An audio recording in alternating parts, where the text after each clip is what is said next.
경우에는 그럼 무조건 정부가 그냥 맞춰줘야죠. 근데 대한민국이 망한다는데 뭐 정말 40년 뒤면은 대한민국이 소멸한다는데 세금 걷고 있으면 뭐하냐고. 그냥 어떻게 해서든지 이제 출산 장려를 해야 되는 거죠. 네, 안녕하십니까, 권순환입니다. 네, 오늘은 이제 이슈 파이팅을 한번 해보려고 하는데요. 최근에 부영에서 뭔가 기사가 났잖아요. 부영에서 쏘아올린 출산지원금 청선과 말물려 이슈. 뭐두 분은 해당 내용 좀 들어보셨나요? 저는 이걸 준비해줘서 알았어요. 아, 그래? 난 이거 기사 되게 헤드라인으로 많이 떴어. 근데 상세 내용은 아시나요? 전 대충 이슈도 대충은 뭔지 저도 알아. 알아요. 어쨌든 이게 부영이라는 회사에서 이제 직원들 출산을 하면 1억 원씩 준다는 게 이제 골지인데, 자세한 뭐 세무적인 이슈는 이제 이따가 얘기하면 될 것 같고, 일단 부영이라는 회사인데, 부영은 뭐 자들 아시잖아요. 사랑으로 뭐 젊은 세대들 사이에서는 뭐 좀 조롱거리라고 해야 되나? 아 진짜? 왜냐면 이게 정말? 너무 촌스럽잖아. 아니 여기 너네들은 아무것도 몰라 진짜. 여기 아직도 신문에 광고를 게재하거든요. 그 종이 신문. 종이 신문의 광고 감성이 1980년대로 돌아가는 광고 감성이에요. 그 아마 자료화면 있을 거야. 근데 부영은 뭐 제가 재무제표를 열어보지 않았지만 엄청나게 건실한 회사일 것 같고 1억씩 주는 여기는 거니까. 건실하다의 끈이 너도 아니라 아무것도 모른다. 여긴 그냥 재벌이지. 그냥 재벌이고 안 봐도 비디오야. 거기 사실. 거기 서울숲 아크로폴리스 옆에 부영 호텔 올라가는 거 알지? 부영 뭐가 들어가? 호텔 올라가는 거. 아 그건 몰라. 아 몰랐어. 거기 옆에 부영 호텔 올라가는 걸로 알고 있어. 몰라. 그리고 이거는 뭐 저의 뭐 꿀팁이라고 해야 되나? 간단히 팁을 드리자면 제주도에 부영 리조트가 있거든요. 우리 가봤잖아요. 부영 리조트가 있는 건 사람들이 잘 몰라. 거기 괜찮아. 왜냐면은 거기가 막 약간 이런데 예약 사이트에 잘 안 올리는 것 같더라고. 아 진짜. 거기 숨어서 장사해. 그래서 부영 제가 봤을 때 부영 리조트를 뭔가 돈을 벌려는 건 아닌 것 같고 그냥 이제 자아실현으로 하시는 것 같은데 자아실현도 아닌 것 같고 그냥 하나 만들어야겠다. 사놨는데 그냥 딴 게 너무 많아. 사놓긴 사놨는데 제주도에. 단지인 것 같은 게 진짜 넓었어. 진짜 넓다. 왜 저희가 이렇게 넓은 거야 이거는? 시설도 엄청 막 많아. 엄청 넓은 방을 예약한 게 아니잖아. 막 그런 VIP 그게 방이 기본이야. 아니잖아. 저희가 제주도 워크샵을 부영 리조트를 갔었는데 아 통이 크시다. 거기가 위치도 되게 기가 막혀요. 맞아, 중문 위치 좋아. 중문 바로 앞이고 땅도 진짜 크고 테라스가 축구해도 돼 진짜. 기억나지? 풋살에도 풋살에도 돼. 되겠어. 방도 엄청 크고 결정적으로 가격이 그렇게 안 비싸거든요. 그래서 제가 봤을 때는 그 정도 위치에 그 정도 넓이에 감성이 있어. 나쁘진 않다. 그 감성이 있어. 나쁘지 않다. 그래서 제주도 가시면 부영 리조트 한번 고민해 보셔라. 숨어 있으니까 잘 찾아보시고. 중문이 위치가 나쁘지 않잖아 제주도에서. 아니 제주도 관광의 역사의 핵심인 중문을 보고 나쁘지 않다고 얘기하면 중문 좋아. 거기 테라스에서 받아본 게 되게 기억이 나. 되게 좋았어. 어쨌든 부영이라는 회사고 결국엔 이제 직원이 출산을 하면 1억 원씩 준다는 건데 1억을 준다는 거잖아. 결국엔 이게 또 뭐 저출산 플러스 뭐 육아 다 얘기 나오는 거거든요. 어쨌든 뭐 두 분도 이제 열심히 육아를 하고 있는 입장에서 요거 좀 어떻습니까? 기업에서 1억 원씩 준다고 하면은 너무 좋죠. 너무 좋죠. 아니 저야 이제 주는 사람 입장, 내가 그냥 받는 사람 입장은 너무 좋지. 너무 네. 행복하지. 사실 부영이라는 회사를 가지고 기업 얘기나 이런 얘기도 되게 많을 거예요 스토리가. 그게 꼭 좋은 얘기만 있는 것도 아마 아닐 거야. 별로 안 좋은 이야기도 있을 거긴 한데 이 회장님이 연세도 많으실 거고 직원분들한테 1억 원 출산 장려금 뿐만 아니라 고향 친구들한테도 1억 고향 원씩 줬잖아. 친구들한테 기억난다. 그래서 내가 이 기사 보고 생각난 게 회장님이 요새 1억 원에 꽂히셨구나. 고향 친구들 불러다가 다 1억 원씩 증여해 주셨는데. 그리고 동창생들 동창생들. 그래가지고 고향에 거주한 기간에 따라서 안 보냈다 이런 얘기도 있고. 그래서 못 받은 사람들 나중에 손 들어가지고 또 줬어. 그러니까 나는 빠졌다. 나도 그거 리스트에 들어갈 만한데. 헐리우드 배우 중에 조지 클루니? 조지 클루니가 친한 친구들 다 불러가지고 증여세 세금도 다 내주고 돈다발 현금씩 막 이렇게 줬었거든. 아 영화상에서? 아니 실제로. 아 실제로? 그거 아마 맞을 거야. 기사 있을 거야. 그게 멋있었어. 증여세까지 다 납부해주고 그래서 그러니까 이제 회장님도 뭐 돈이야 많다라는 피안도 이상할 정도로 많을 텐데 어쨌든 취지는 좋은 거 아닌가요? 너무 좋죠. 어쨌든 뭐 육아가 쉽지 않으니까 이런 거에 기사가 좀 제가 꽂혀 있나 봐요. 간단히 좀 이제 설명을 드려볼게요. 결국엔 이게 부영에서 근로자한테 1억을 준다. 근데 이거를 근로자 입장에서 세금을 뭘로 내야 되는지, 이게 중요하지. 부영 입장에서는 이거를 비용 처리할 수 있는지 없는지, 하여튼 이런 게 또 맞물려 있는 거거든요. 두 가지네. 주는 사람 입장에서 부영 입장에서는 1억 원 돈을 썼는데 비용 처리가 되냐. 받는 사람 입장에서는 세금 얼마 떼냐. 비용은 무조건 되는 거 아닌가? 안 돼. 네. 그걸 이제 설명드리겠습니다. 그래서 이제 기사를 보면 이제 대부분 다 이제 근로자 입장이나 부영 입장만 다루는데 저는 이게 표에 한 가지 더 추가했어요. 정부. 그래서 이제 기사 내용은 어떤 거냐면 이걸 이제 돈을 주는 건데 1억을 주잖아요. 이건 이제 근로소득이다. 직원이 어쨌든 일을 해서 받는 대가로 봐가지고 월급으로 보는 거죠. 연봉에 포함시켜서 1억을 주면은 근로자 입장에서 어쨌든 세금 부담이 확 늘어나죠. 복리후생으로 보는 거구나. 그렇게 되면 이제 1억이니까 못해도 한 세금 30%는 많이 뗄 나오죠. 거거든요. 기본 월급 받는 것도 있으니까 거기 엎어져서 받는 거니까 이제 30% 정도는 세금을 떼고 받는 거고, 대신 이제 주는 입장에서 구형에서는 이거는 이제 월급으로 주는 거니까 이제 비용으로 처리가 가능하죠. 회사의 인건비로 처리가 가능합니다. 그래서 뭐 구형 정도면 이제 법인세를 한 20에서 25% 정도 낼 거예요. 그러니까 이제 1억을 주면은 한 2천만 원 정도는 법인세를 줄일 수 있다. 그렇게 되고, 정부는 이렇게 주게 되면은 소득세를 엄청 많이 뜯어가겠지. 뭐 법인세는 뭐 양보할 수 있겠는데, 여기에 이제 4대 보험도 다 포함이지. 그치. 4대 보험이 얼마나 많은데. 그 정부는 이렇게 근로소득을 받으면 소득세를 엄청 많이 징수할 수 있다는 게 이제 첫 번째 케이스고, 두 번째 케이스는 이제 이거를 저도 몰랐는데 증여 형태로 줄 수 있나 봐요. 그래야 그 받으시는 분들의 세부담 최소화할 수 있다 이런 기사를 봤던 것 같아요. 그래서 이제 증여로 만약에 받게 된다고 하면은 1억이니까 증여세를 10%만 부담을 하게 됩니다. 과표 10%. 그러니까 이제 근로자 입장에서는 세후 9천만 원 받는 거죠. 근데 이게 이렇게 증여로 주면은 부영 입장에서 비용 처리가 안 되나 봐요. 그렇구나. 그래서 회계처리 어떻게 하지? 현금이 나가.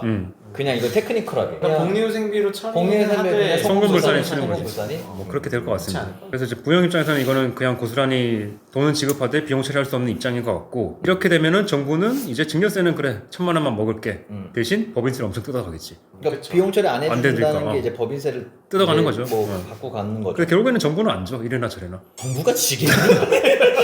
그러니까 이게 결국 해결책을 마련하려면 정부가 져줘야 돼. 그게 해결이 안 되면 해결이 안 돼. 그래서 제가 굳이 정부라는 이제 요소를 한 개 더 추가해 봤던 거고, 이런 구조에서는 정부는 절대로 지지 않는 싸움입니다. 그래서 이제 기사를 저 처음 봤을 때는 당연히 저는 세후 1억을 주는 줄 알았거든요. 현금을 1억 준다고 하길래. 그래서 당연히 저는 이제 현금을 1억을 주는 건데 거기에 세금은 근데 네가 그것도 이상해. 세후라고 생각했다고? 나는 당연히 그렇게 얘기했어. 그래서 한 돌리면 1억 5천을 주는 건가? 약간 오케이. 현금 1억을 준다고 해가지고. 근데 직원분들한테 상여 드릴 때 500만 원 드릴게요 하면은 복권도 애프터 텍스를 안 주잖아. 제세 공과금은 본인 부담이라고. 증여세 이슈가 있는지도 몰랐고, 그래서 제가 좀 궁금했던 게 이게 증여로 처리가 가능한가요 일단? 나는 솔직히 말해서 나는 이게 왜 근로소득인지 모르겠어.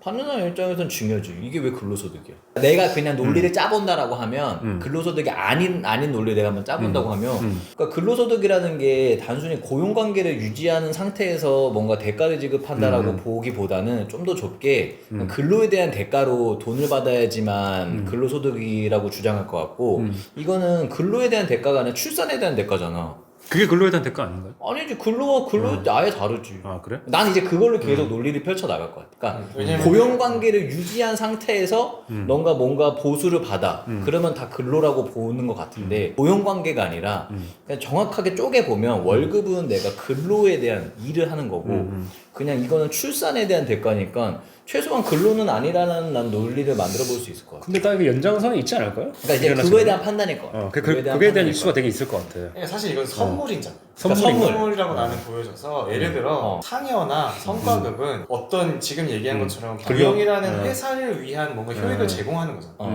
내가 부영을 위해 일을 한 거고. 일을 한 거지. 근데 출산을 낳은 아기가 부영으로 취업하게 만들게요라고 할 것도 아니고 아기를 낳는 것과 부영은 아무런 관계가 없는 걸 갖고 좀 더 치면은 내가 말한 거 고용 관계를 다 근로소득으로 볼 거냐 그렇죠. 그냥 정말 이걸 좀 쪼개서 내가 근로에 대한 내가 9 to 6 일을 하고 받는 거에 될까. 근데 출산은 전혀 아니잖아. 뭘 제공하고 이 돈을 받은 거냐인데 그냥 기프트지 기프트. 반대 입장을 표현해 보자면 표현. 어쨌든 그 출산 지원금을 받아서 더 회사를 열심히 다니니까 근로를 볼 수 있지 않을까요? 아 그렇게 결국에는 근로의 대가로 빠져나가기 쉽진 않을 것 같은데 이래나 저래나. 그렇게 치면은 모든 게 그러니까 모든 게 그렇게 된다니까. 그래서 뭐 대부분 이렇게 판단하고 있지 않을까 싶긴 해요. 뭔가 근로로 볼 것 같아가지고. 근로로 물론 볼 제가 것 여기에 같다. 따른 뭐 유권 해석이라든지 이런 건 보진 않았는데 어쨌든 그런 이슈들이 있을 것 같습니다. 그게 정리가 안 된 것 같고. 저는 당연히 근로소득으로 볼지 않았는데 이런 식으로 증여로도 처리가 가능하다고 얘기가 나와가지고 좀 재밌었던 것 같고. 증여다. 세법상 받는 사람 입장에서는 증여다. 그러면 이게 어쨌든 근로소득이면은 상대방 법인 입장에서는 어쨌든 이래나 저래나 비용으로 처리할 수 있는 거잖아요. 비용 처리하고 이제 4대 보험도 내고. 근데 만약에 증여로 처리했어요. 그럼 이거는 회사 입장에서는 비자만 봤을 때는 비용 처리가 안 된다는 입장이거든요. 안 된다는 거예요. 그러니까 업무 무관 비용이다. 업무 무관 비용은 맞아? 또 그렇게 치면 업무 무관 또 아니지. 법인 입장에서 보면. 근데 직원한테 주는 거. 근데 기사는 그런 것 같아. 이게 업무 무관으로 봐서 법인의 비용으로 처리가 안 된다. 근데 그렇게 치면 이게 충돌되는 거 아니야? 비용 처리할 때는 이건 업무 무관이야. 근로자한테 세금 뗄 때는 이건 업무 무관 아니니? 맞아. 충돌되는 거 같아. 그래서 지금 이제 뭐 이런 말이 많이 나와가지고 이거를 근로소득인지 증여인지 그러면 부양 입장에서는 이거를 이제 법인세 상으로 비용으로 처리할 수 있는지 없는지, 업무 무관 비용인지 이런 거에 대한 논란이 많은 것 같고, 실제 이거 정부에서도 그래서 논의하고 있는 있어요. 거죠 지금. 대통령님이 너 빨리 이거 단도리 쳐라 해가지고 그걸 이제 논의하고 있는 것 같아. 그렇죠. 정정은 기재부 세제실장, 그러니까 우리나라에서 이런 세법을 만드는 가장 높으신 분의 말씀은, 제가 생각한 대원칙은 기업이 직원에게 뭔가를 줬다면 명분이 출산지원금이든 명절수당이든 기본적으로는 근로소득이다. 그러니까 대원칙, 그러니까 고용관계에 있다라고 하면 그냥 이거는 무조건 다 근로다, 이렇게 보는 것 같아요. 어쨌든 이걸 해결하려면 근로자 입장에서 증여로 처리하는 게 베스트고, 그다음에 회사 입장에서 이걸 비용으로 처리하는 게 베스트인 거잖아요. 이해되시죠? 그래서 이런 케이스까지 넣어본다면 표가 이렇게 되는데, 근로소득으로 하면은 이제 근로자는 불행하고 언해피, 부양 정부는 해피, 증여로 하면은 근로자는 해피, 부양은 언해피, 정부는 해피, 증여로 하고 비용 처리까지 해주면 정부만 언해피, 나머지는 다 해피, 이렇게 되는 어렵다. 케이스지. 그래서 이렇게 지금 하라고 지금 얘기가 나오는 것 같아. 이게 왜냐면 금액이 크니까 예외를 둘 거야라는 것도 이상하잖아. 이 금액이 예를 들어 1,000만 원. 또는 100만 원이었어. 그럼 이런 얘기 안 거는 나와. 근데 이런 얘기 그런 안 거는 나와. 이미 주고 있었을 것 같아. 그치. 그러니까. 근데 그런 거는 아마 근로소득이 원칙일 거야. 그래서 여기서도 원칙이 근로소득이 1억 정도 되니까 이제 이렇게 얘기가 나오는 그치. 거야. 그러니까 이것도 사실은 웃긴 거야. 100만 원일 때는 근로소득으로 아무런 이슈를 제기하지 않았다가 1억 준다고 1억이 하니까. 됐다고 이게 증여야라고 하는 거는 논리적으로 안 맞는 거잖아. 그러니까 이제 이게 어렵다고 나는 이제 얘기를 하는 거고. 그래서 기사 보면 또 여러 가지 대안이 있는데, 보시면은 실소를 했는데 분할과세라는 게 있어요. 1억을 5년 동안 나누어서 근로소득세로 낸대. 특례를 준다는 이거는 좀 어떻게 생각하세요? 아니 다 뺐네 지금. 그러니까 어쨌든 1억을 한 번에 받으면 세율이 확 느니까 이거를 5년 동안 나눠가지고 2천만 원씩 엎어가지고 세금을 조금씩 내라 인 것 같은데, 그러니까 사실 지금 정부도 이 출산이랑 관련된 이슈니까 이렇게 여러 가지를 대안을 모색하고 있는 거잖아. 그래서 1번 분할과세는 그냥 저도 그냥 보자마자 실수가 좀 나왔고, 두 번째는 제가 봤을 때 이게 좀 그나마 베스트이지 않나. 이게 뭐냐면, 제가 이제 급여를 월급을 받을 때 월 20만 원씩 이제 비과세가 있거든요. 육아수당 해가지고 보육수당. 그러니까 연하면 240만 원이야. 사실 뭐 기수도 안 나지. 근데 이거를 1억으로 올리자. 나는 너무 좋지. 너는 안 될 것 같아. 너는 대표자가 받으면 근데 이거는 이렇게 법을 바꾸면 너무 악용될 소지가 큰 거 아니야?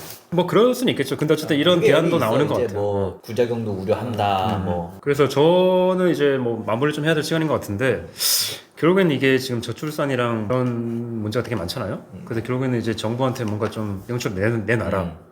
이렇게 계속 이야기가 나오고 있는 상황이고, 그리고 저도 이제 애를 육아하는 입장에서 좀 부족하긴 해요. 되게 부족합니다. 부족해서 뭔가 좀 지원을 특히나 좀 세제적으로 해주면 좋을 것 같은데, 사실 전무하거든요. 너무하죠. 소득세 쪽으로는 뭐 출산이나 뭐 육아에 대한 지원이 뭐 이거 240만 원 배우 정도니까, 사실 뭐 미국 같은 경우는 부부 합산한 과세로 하잖아요. 그래서 혈도 확 낮아지고. 저는 이제 굳이 논리를 짜보자면 결국엔 정부를 설득해야 되는 거잖아요. 정부를 설득해야 되는데 그냥 이 논리도 있을 수 있을 것 같아요. 그러니까 결국에는 출산지원금이라는 거는 이렇게 큰 금액이 필요하다는 거는 모두가 인지하고 있어. 모두가 인지하고 있는 상황이야. 이거를 나라 돈을 줄지 개인 사기업이 줄지인데, 법을 바꿔주면 비용 처리하게끔 해주면은 내가 만약에 정부라고 하면은 법을 바꿔주고 이걸 되게 푸시할 것 같아. 네, 주라고? 주라고. 그러니까 결국에는 내 쌈짓돈에서 나와야 되는 거를 비용 처리해주고 네가 내라는 네가 내. 거야. 내가 대신 비용 처리해줄게. 나라면은 그러니까 세수 부족이 염려된다라고 하면은 그런 식으로 뭔가 내부적으로 논의를 할 것 같기도 하고. 그러면 정부가 엄청 욕을 먹을 것 같은데. 아니 이제 그 되게 장려하도록. 장녀가 뭐 하라고 하는 거지. 그럼. 뭔가 좀 그렇게 한번 좀 생각을 해보지 않을까? 저는. 그래서 저는 그래요. 뭐 그래서 뭐 커뮤니티 보면 되게 이런 얘기 되게 많이 나오거든요. 저출산. 뭐라고? 커뮤니티 분위기는 긍정적이야. 분위기는 뭐 이제 싱글세 거둬야 된다. 그게 뭐 프랑스인가는 있어. 하고 있어. 그래서 이제 그거를 징벌적인 성격을 거두고 있는 것 같고. 결혼은 했는데 애를 안 낳으면 세금을 뭐 거기까지 잘 모르겠는데, 하여튼 싱글세를 도입해야 된다. 뭐 그런 게 있는데, 결국에는 이게 세제 쪽으로 뭔가 좀 지원을 많이 해줘야 될 것 같긴 하거든요. 내가 봤을 때 너무 좀 적어. 저는 그냥 기본적으로 이거를 보고 혼자 생각한 거는 그냥 무조건 정부가 그냥 맞춰줘야죠. 아니 대한민국이 망한다는데 뭐 정말 40년 뒤면은 대한민국이 소멸한다는데 세금 걷고 있으면 뭐 하냐고. 그냥 어떻게 해서든지 이제 출산 장려를 해야 되는 거죠. 뭐 세법 바꾸는 거야. 사실 그냥 그건 국회의원님들이 모여서 하면 되는 거죠. 그건 일도 아닌 것 같고, 뭐 고용관계 대원칙 이런 거는 다시 다 그냥 의미 없는 말인 것 같고요. 그것보다 더 위에 있는 거는 그냥 대한민국이 소멸한다는데 근데 뭐 세법 원칙에 따라서 고용관계 있으면은 무조건 다 그게 무슨 의미가 있냐고. 그렇습니다. 어쨌든 뭐 근로자, 회사, 정부 각자 입장이 있어요. 그래서 이해관계가 잘 맞물려 있어가지고 이게 좀 문제가 쉽진 않은데. 너가 만약에 기재부야. 난 기재부가 안 될 것 같은데. 사실 다른 회사에서는 따라하기 어려운 너무 독특한 제도긴 하잖아. 이거는 사실 개인적인 회장님의 그 의지. 회장의 의지와 굉장히 독특한 상황과 연세도 엄청 많으신 걸로 근데 알고 나는 있는데 아까 얘기한 게 부영에서 시작하면 이게 사실 내가 만약에 현대차 이 정의선 회장님이야. 이걸 할 수 있다고? 하지 마. 아빠 가지 마. 뭐라도 좀 신용을 야 우리도 뭐 좀 해야 되지 아니 않게? 그러기에는 금액이 너무 좀 이제 너무 커? 비정상적이지. 너무 커? 1억이야 1억. 대한민국이 비정상적이지. 망하는데? 이거를 왜 기업에 줘야 된다는 거지. 나라가 줘야지 그냥. 그렇지. 제 그러니까 입장은 그렇습니다. 나는 그러니까 국가에 좋은 시그널을 준 행위라고 나는 개인적으로 생각해. 아 엄청 말도 안 되는 거죠. 이 회장님이 거의 정말 정부의 역할을 하고 있는 거잖아요.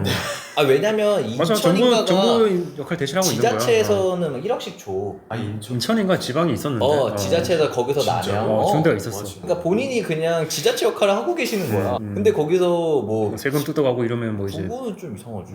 부영 왕국이겠지 뭐. 어쨌든 뭐 이제 저출산이 뭐 사회적 문제인 만큼 뭐 좋은 선례로 남았으면 좋겠습니다. 사실 네. 저출산은 사회적 문제 수준을 떠났다고 저는 생각해서 그러니까. 이거는 뭐 완전히 그냥 저는 사실 이거 해결 안 된다고 생각하는 사람이라 저출산? 저출산은 해결 안 된다고 생각해요. 마인드가 바뀐 건 다시 돌아갈 수 없어. 자 어쨌든 뭐 그런 이슈가 있어가지고 거기에 대한 저희의 생각을 좀 정리해서 말씀드렸던 것처럼 어쨌든 굉장히 사회적 문제니까 좋은 선례로 남았으면 좋겠습니다. 이게 어떻게 처리되는지는 뭐 봐서 또 뭐 팔로우 할 수 있으면 말씀을 드리도록 한번 해볼게요. 네. 너 왠지 기재부 한번 갈 것 같아. 나? 부르지 마세요 저거. 회계사님의 의견을 듣고 싶다면서. 저는 그냥 얘기했죠 내가 비과세한도 1억으로 맞춰주려고. 여기까지 하겠습니다. 네. 네.